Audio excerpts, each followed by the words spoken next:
right. Storms from Fay's outer bands are wreaking havoc in our area overnight. You probably got woken up to them. I had stuff knocking against my window overnight.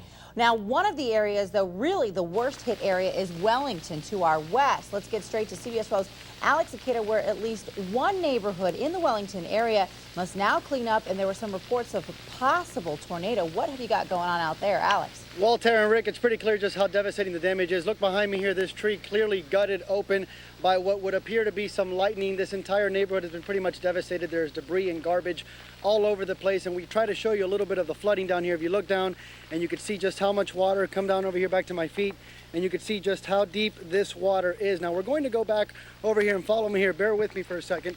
This tree actually fell down and fell in front of this man's home here. He lives in a quadplex over here. His name is Loring Brister, and Loring is actually standing by live over here to tell us about exactly what happened. He tells us that he was watching the news and actually watching the meteorologist on television telling him to take cover because there were going to be tornado warnings in this area. And he says that it was only a matter of time, matter of seconds, before he saw what happened out in front of his house, and he heard all the noise. Loring, tell me what it is that you heard when you were inside your home watching the Weather Channel. It was like a freight train.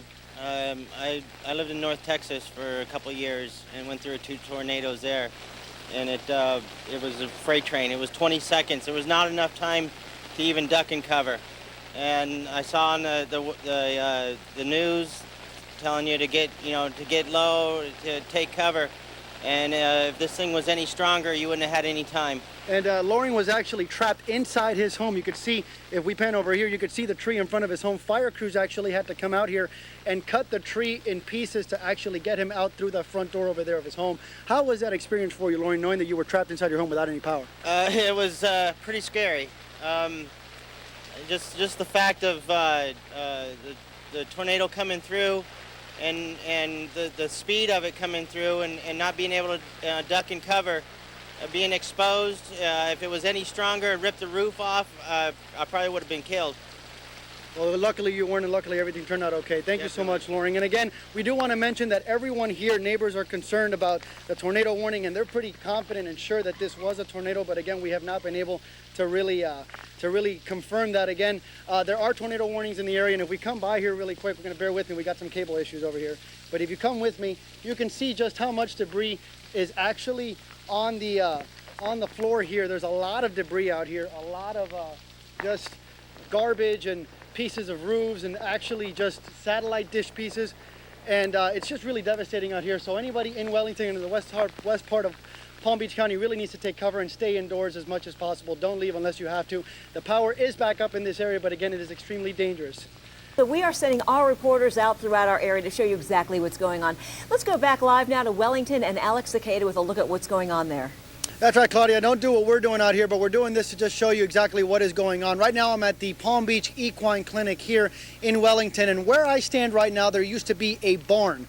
This barn was blown out by a supposed tornado that people here said passed through in the morning. And if we pan around, and my photographer Dave Walker pans around over to the other side of this particular area, all that destruction and devastation over there is exactly what the remnants of this barn is. The barn was actually knocked out of this area, blown over about 80 feet in that direction. CBS 12's Al Peffley joins us live in one of the areas hardest hit. That's Fort Pierce, where dry spots are actually hard to find. Al.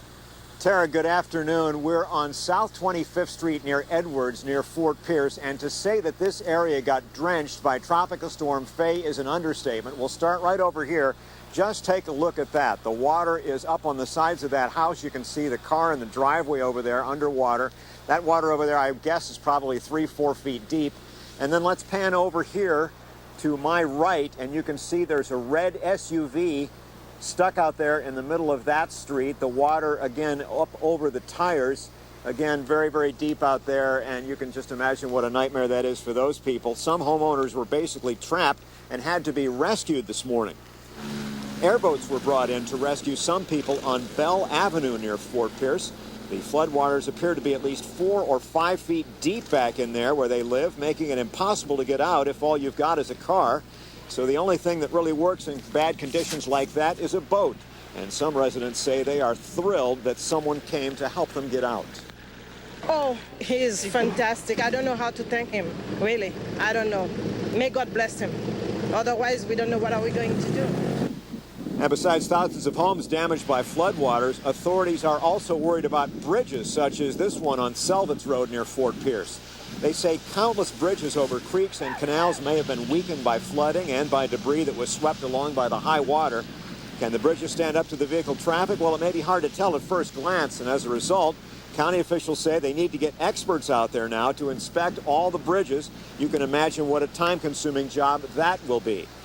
And many streets are still impassable in St. Lucie County today. Some neighborhoods like Sweetwater Drive are under waist-deep water. Others, such as one area at South 8th Street and Howie Drive in Fort Pierce, fared a little better.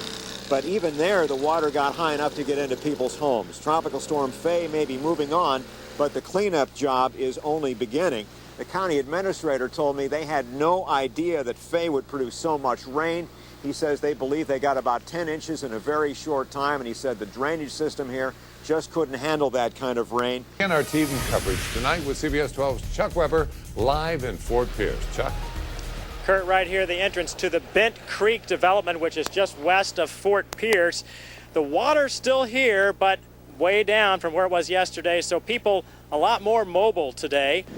Inside the Bent Creek development, still places where the water is close to knee-high. Some people tell us they are still stranded. The water just still too high for their cars.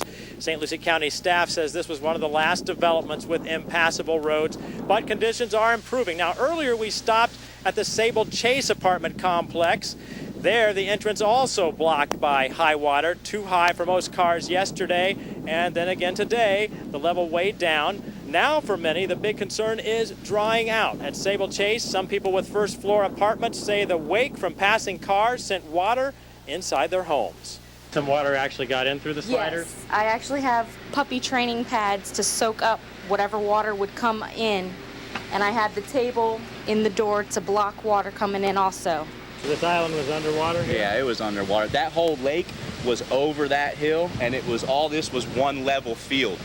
You know, so when you seen that lake, it looked as if all of this was just a flat lake.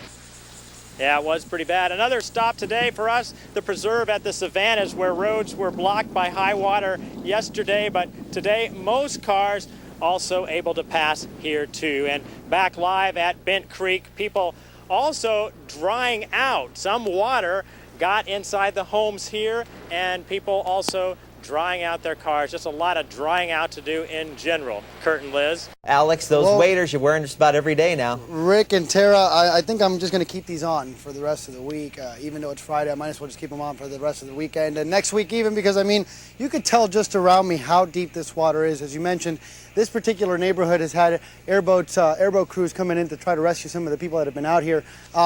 Take a look, if my photographer Dave Walker can pan here, look at this GMC truck here. It's literally stuck in the street. It can't move.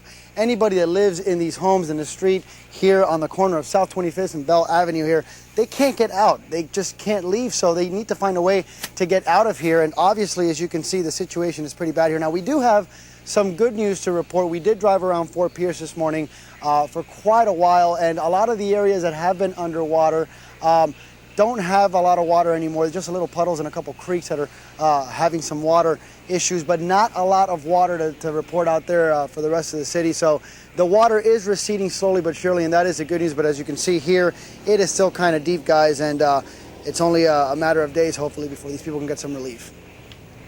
Okay, Alex Cicada reporting live in Fort Pierce. Alex, we're going to be going to you throughout the morning. The cleanup continues. People really working hard up there, and we appreciate your live reports. We'll talk to you in a little bit. Thanks, Alex.